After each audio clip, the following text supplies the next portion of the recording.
மிதவையும் சுழற்சியும். இந்த சோதனையில ஒரு வாட்டர் பாட்டில சுழல வைக்க போறோம். இதுக்கு தேவையான பொருட்கள்: பிளாஸ்டிக் வாட்டர் பாட்டில், ஒரு வட்டமான தெர்மோகோல் தட்டு, 2 புறமும் வளைக்கப்பட்ட ஸ்ட்ராக்கள், கத்தரிக்கோல், பசை.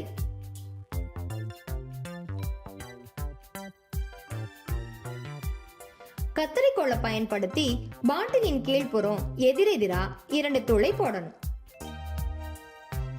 இந்த துளைகள்ல எதிரெதிர் திசையில் வளைக்கப்பட்ட 2 ஸ்ட்ராக்களை சொருகிக்கணும். வாட்டர் பாட்டில இருந்து தண்ணீர் துளையின் வழியாக கசியாம இருக்க பசையை கொண்டு ஒட்டிடணும். ஸ்ட்ராக்கள் 2ம் எதிரெதிர் திசையில இருப்பதை உறுதி செஞ்சுக்கோங்க. இப்போ பசைய தெர்மோகோல் தட்டில் மையத்தில் தடவி வாட்டர் பாட்டில தட்டின் மேல் பகுதியில வச்சு ஒட்டுங்க. ஸ்ட்ராவோட 2 முனைகளும் எதிரெதிரே தான் இருக்கு அப்படிங்கறத மீண்டும் ஒரு முறை உறுதி செஞ்சுக்கோங்க. இந்த அமைப்பை தண்ணீர் நிரப்பிய ஒரு பாத்திரத்துல வைங்க. இப்ப பாருங்க, இந்த தட்டு தண்ணீர்ல மிதக்குது.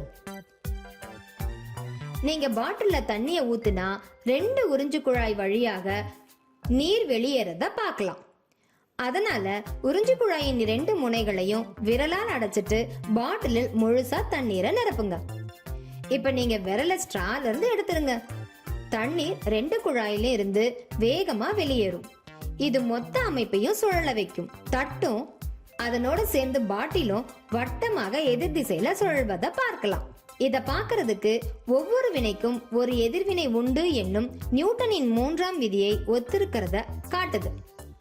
பாட்டிலில் இருக்கும் தண்ணீர் முழுவதும் வெளியேறினவுடன் தட்டு சுழல்வதை நின்றுடும். குழந்தைங்களே, இந்த சோதனை அமைப்பை சாதாரண பொருட்களை கொண்டு செஞ்சு பார்த்து மகிழலாம்.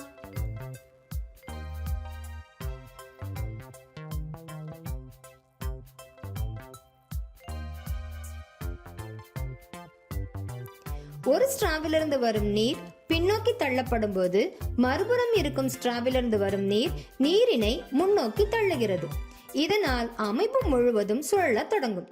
பாட்டிலில் தண்ணீர் இருக்கும் வரை இந்த நிகழ்வு தொடர்ந்து கொண்டே இருக்கும்.